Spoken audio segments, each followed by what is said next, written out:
Nararamdaman ko lang na parang may pumuputol ng mga damit ko. 5 days consecutive surgeries ako noon. Okay. Broken ribs. Nakaladkad ako ng 20 feet eh.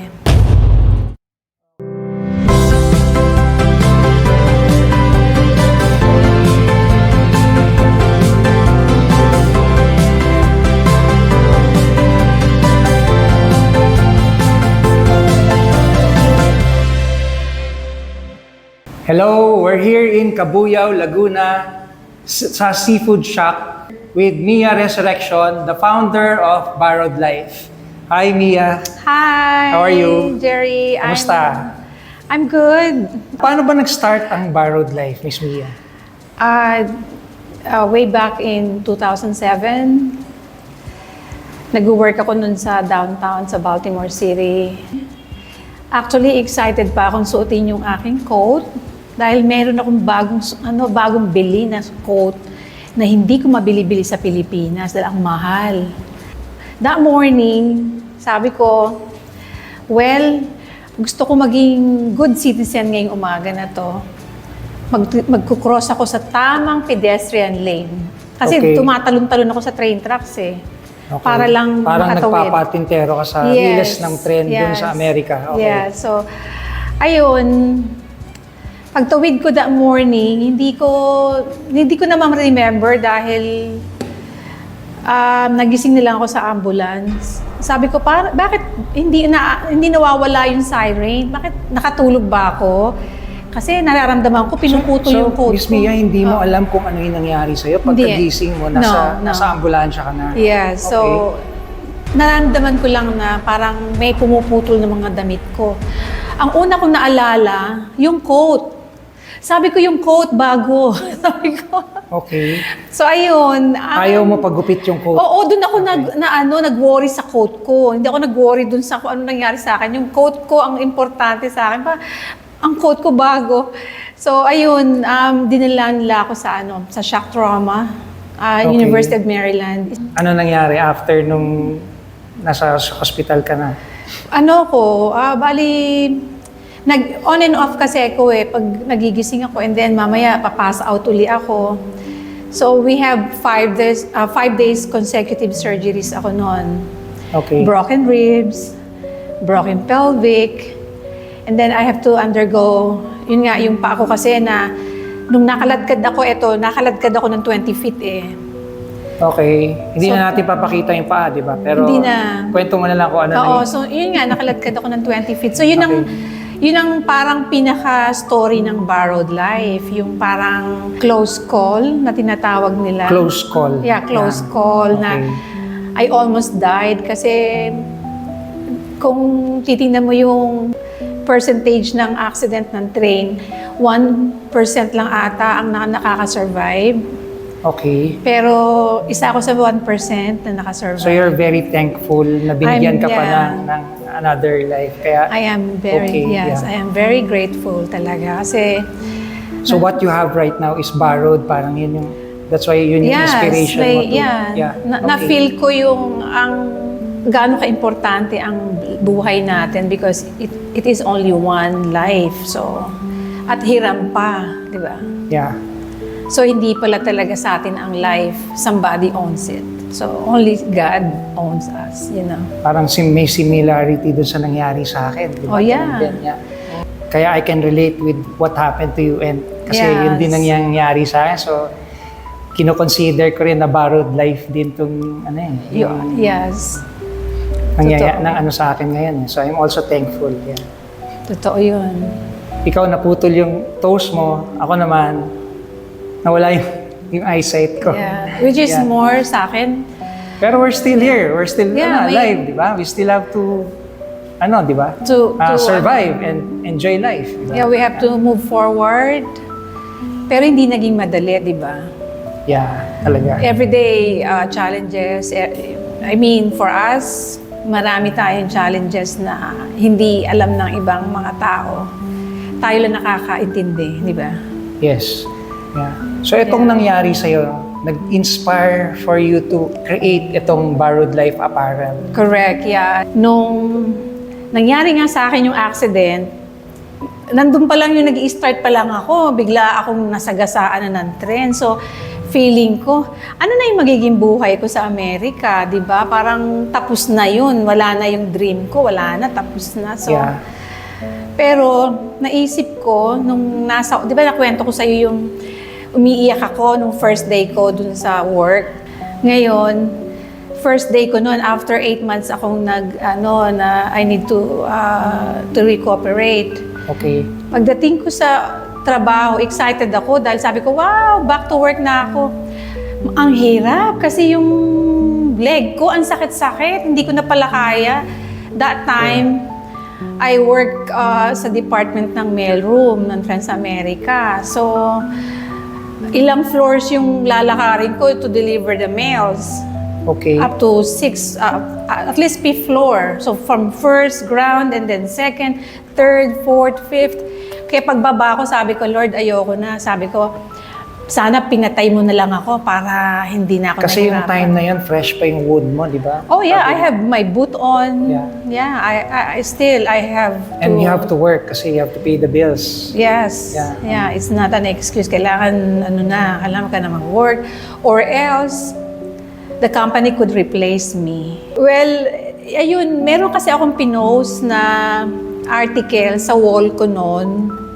Kasi pag nagdi-deliver ng mail, pag nakakita akong magandang mga article, kinikip ko yun eh. Yung clippings, kinikip Oo, mo. kinikip ko. Eh yun, gandang-ganda. Kasi nakalagay doon, sabi doon, life is borrowed. Use it wisely. Di Okay. ako nang iyak. Sabi ko, Lord, ang sakit-sakit ng leg ko. Ayoko na nito. Hindi ko na to kaya. Ayoko na. Parang, bakit mo pa ako binuhay? Eh, nahihirapan ako, di ba? Sabi ko, okay, tapos na iyakan, Mia, you have to work. Pag angat ko ng head ko doon, nakita ko yung life is borrowed, use it wisely. So doon para akong parang biglang may naramdaman akong yung strength. Okay. Sabi ko, wow, ang lakas-lakas. Life is borrowed. So, Okay. edi, inaano ko siya, parang inuulit-ulit ko siya. Sabi ko, life is borrowed. Use it wisely. Ganun lang ako ng ganun. Ayoko sanang panoorin yung kay Julius Babaw, pero Okay. minsan kasi pag napapagod ka na rin ng mag-training, alam mo yung pag masyadong sumakit na ulo mo, gusto mo ma-refresh ba? Sabi ko, ayoko manood pero parang gustong-gusto ko panoorin tong event na to. So ngayon, nung inopen ko yung yung cellphone ko, nakita-kita, sabi ko, Jerry Gonzalo. Ito yung inaantay kong tao, sabi ko, kasi marami akong nakikitang pwede magsuot, pero hiwala sa kanila yung katangian di ba? Okay. So, nung nakita kita, sabi ko, kailangan ito ang kontakin kong tao. Ito yung magiging image ng borrowed life. You don't need to say anything, but you just wear the shirt.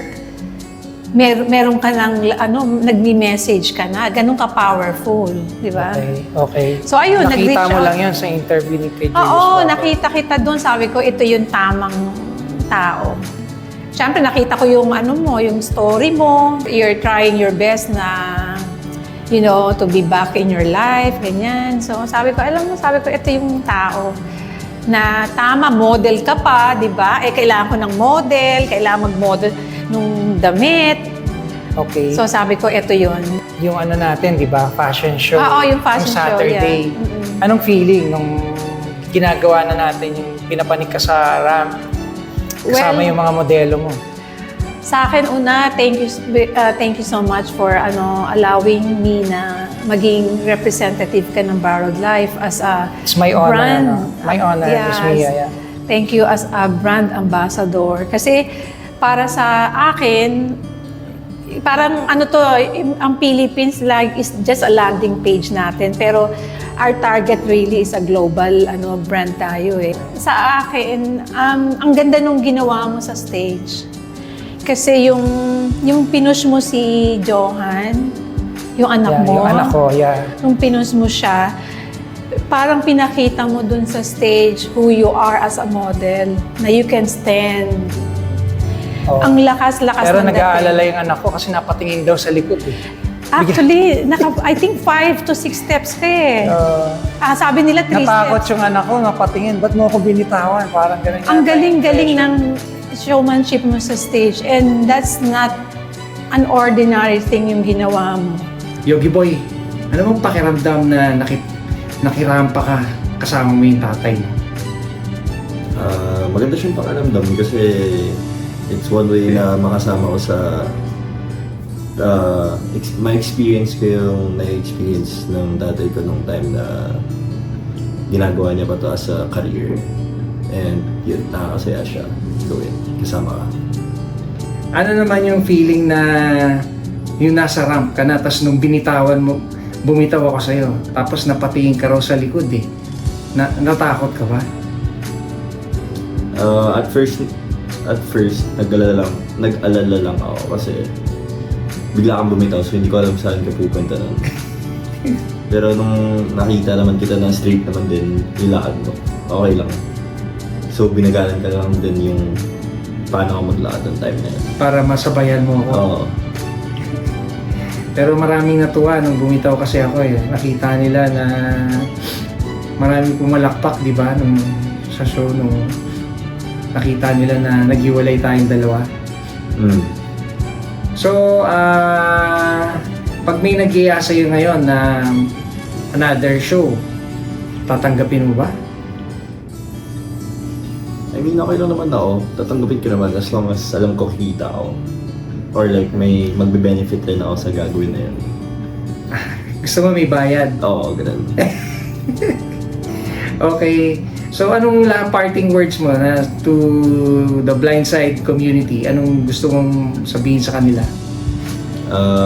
Ayun nga, sana tuloy-tuloy ang suporta nyo sa Blindside. And sa tatay ko, syempre. And I wish you all a great Christmas and a Happy New Year. Thank you. Yun, Merry Christmas! Kaya ka makipagsabayan sa buong mundo. Miss Mia, since you mentioned na yung advocacy mo is for people like us, ano yung message mo sa kanila? Masasabi ko lang, win yan, wuwi ye. Okay. So, Never give up. Yes. Okay. So, never give up. Huwag tayong bumitaw. Alam natin na we are here for a reason. And we have a mission in life. And we can be a good example or tool sa ibang tao na they are also undergoing the same situation katulad natin. Yung strength natin na meron tayo. Okay. Nandun yung nagagamit tayo ng Diyos para sa kanila na maging instrument. Maging alalay tayo nila na, sila nga, na-overcome nila yung mga challenges. Yeah. So, kaya din namin. Kasi, nung time ko, ang hirap maghanap ng the same person or network na may mga pinagdadaanan na katulad natin. Okay. So, nakatulong sa akin yung borrowed life. Yan ang nag-remind sa akin na huwag kang bibitaw dahil hiram lang ang buhay natin. So, let's maximize our life. Maging inspirasyon tayo. Tsaka sinabi mo kanina, use it wisely. Yeah, use it wisely. So, you have to use our life wisely. Yes. Use every talent. Kasi tayo, lahat meron tayong talent. May binigay sa atin ng Diyos a specific gift na ikaw lang meron. Thank you, Miss Mia. And You're very thank you for your welcome. time. And I wish you the best